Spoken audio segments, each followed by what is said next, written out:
pasti bukan jalan. Asalku hidup suci, tidak turut dunia. Ku tahu Tuhan pasti bukan jalan. Ku tahu Tuhan pasti bukan jalan. Ku tahu Tuhan pasti bukan jalan. Asalku hidup suci, tidak turut dunia.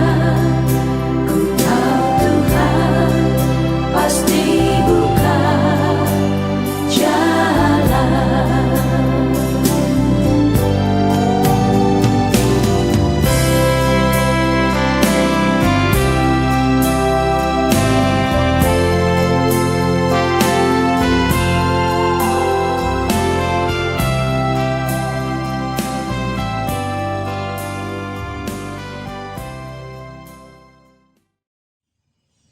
Selamat pagi saudara-saudaraku yang dikasihi Tuhan. Puji Tuhan, luar biasa teks kita pagi ini. Di Rabu keempat bulan Februari tahun 2022 ini, ada seorang pelopor yang hidup tanpa kompromi dengan dunia. Dialah Nuh. Sehingga peradaban dan kelangsungan manusia dipulihkan kembali. Sebelum kita membaca dan merenungkan sabda Tuhan, kita satu dalam doa. Terima kasih ya Bapa atas kesempatan indah di pagi hari ini. Dimungkinkan semata hanya oleh belas kasihan Tuhan. Biarlah kinerja serta karya kami sepanjang hari ini tidak ikut arus, meski daya tarik untuk berbuat kejahatan tetap menggoda. Karenanya firman Tuhan tetap menjadi pelita bagi kaki kami dan terang bagi jalan kami. Berfirmanlah ya Bapa, karena kami sedia mendengarkannya. Di dalam nama Tuhan Yesus kami berdoa. Amin. Saudara-saudaraku, firman Tuhan yang menjadi perenungan kita di pagi hari ini, Kejadian 6 ayat 8. Tetapi Nuh mendapat kasih karunia di mata Tuhan. Tema yang saya pakai, jadilah seperti domba, bukan seperti babi. Saudara-saudaraku, kondisi kita saat ini bertolak belakang dengan karya penciptaan Allah dalam Kejadian 1 yang selalu diakhiri dengan evaluasi. Allah melihat bahwa semuanya itu baik. Mungkin tak terlalu jauh berbeda dengan kehidupan pada zaman Nuh.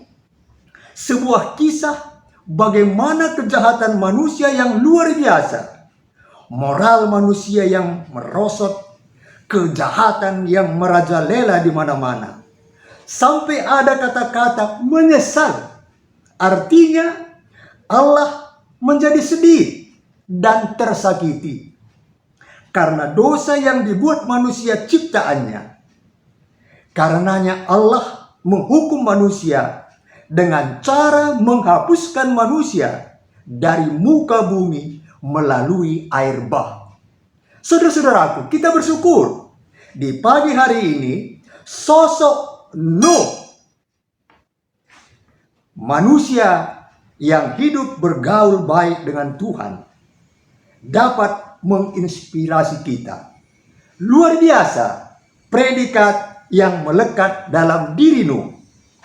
Sesuai namanya Nuh, Ibrani Noah. Noh artinya istirahat, tenteram, yang bermakna ketenangan, penghiburan. Bahkan dalam kitab Yehezkiel 14 ayat 14 dan 20, Daniel, Nuh, dan Ayub trio yang hidup dan selamat karena mereka adalah orang-orang benar. Tak heran kalau Nuh berkenan di mata Tuhan. Mengapa? Yang pertama, Nuh memiliki persekutuan yang luar biasa dengan Tuhan. Ayat 9b, Nuh itu hidup bergaul dengan Allah. Artinya, Nuh senantiasa mengikuti apa maunya Allah. Bagi orang yang mengikuti kehendak Allah, maka Allah juga akan memberitahukan rencananya. Demikian Mazmur 25 ayat 14. Kedua, Nuh taat melakukan kehendak Tuhan. Ayat 22, Nuh melakukan semua seperti yang diperintahkan Allah.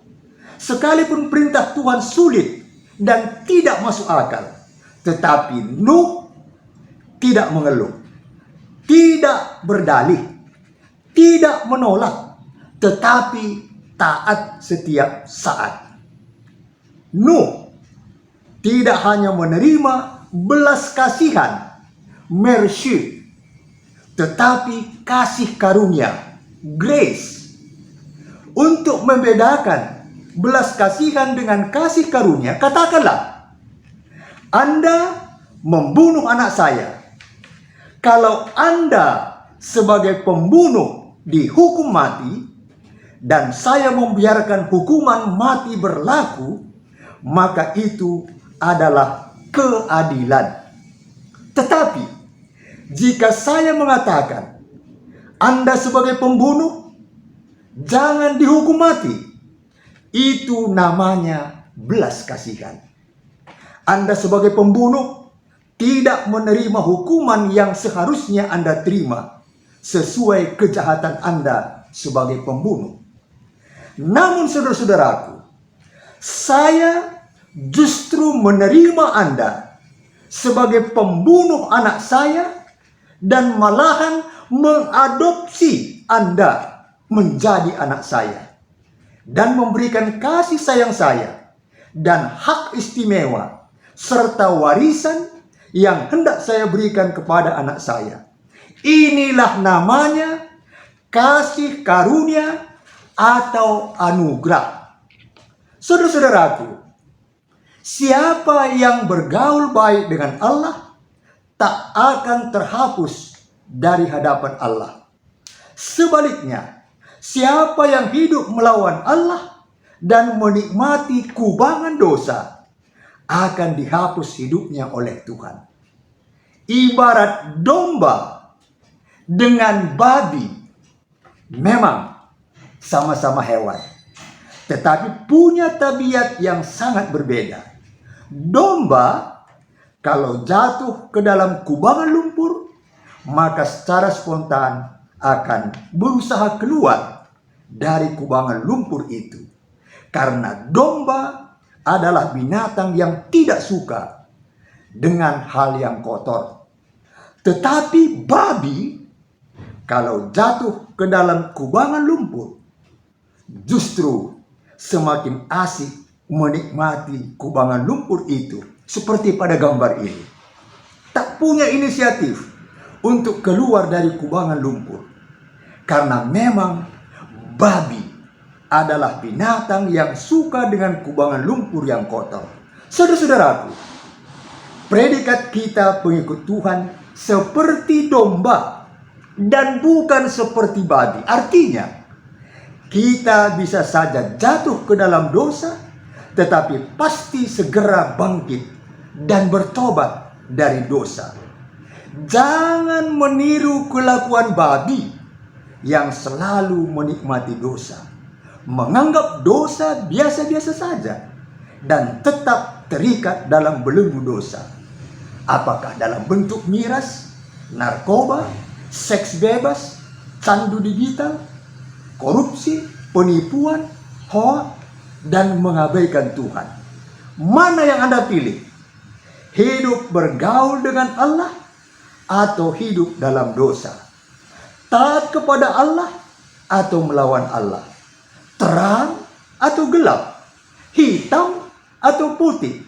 Tiada wilayah abu-abu, karena Allah tidak kompromi dengan dosa.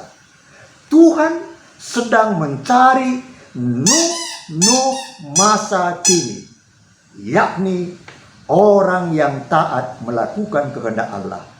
Amin. Erdalan perkis ku kahai kaulu, jumpa ras teman isah kena tabi. Taat man Tuhan akap kala Nuh motu, tapi terkelin arkiteken ukurina kai ate Tuhan jadi. Ilau gendek melalakal rudang, berbagai-bagai keperupana. Adi tabiat bagi babi dumna ibuang, tapi tabiat bagi domba terkelin mekerinana. Mari kita berdoa. Terima kasih atas firman-Mu yang mengingatkan kami masih ada pelopor yang tetap hidup benar di mata Tuhan, yang taat dan patuh di tengah ketidaktaatan dan ketidakpatuhan. Saat ini kami mendoakan GBKP Rungun Cilengsi. Tuhan memberkati Pendeta Sri Pinta Bruginting bersama naras dan keluarga, pertua, diaken, emeritus, pengurus PJJ, pengurus kategori A, pelayan KKR, dan semua jemaat GBKP Cilengsi. Biarlah mereka tidak ikut arus zaman, meskipun godaan kejahatan begitu besar. Bapa, jikalau ada yang sakit, Tuhan sembuhkanlah. Kami doakan anak-anak Tuhan yang tetap setia mengikuti sapaan teduh GBKP Klasis Jakarta Kalimantan, dari manapun mereka mengikutinya.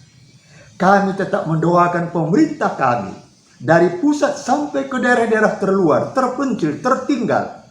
Biarlah proses vaksinasi semakin lancar, baik dosis 1, kedua, bahkan ketiga booster. Dan semua lapisan masyarakat tetap patuh pada protokol kesehatan. Di dalam nama Tuhan Yesus kami berdoa. Amin. Salam sehat, damai di hati, menjuah-juah kita kerina.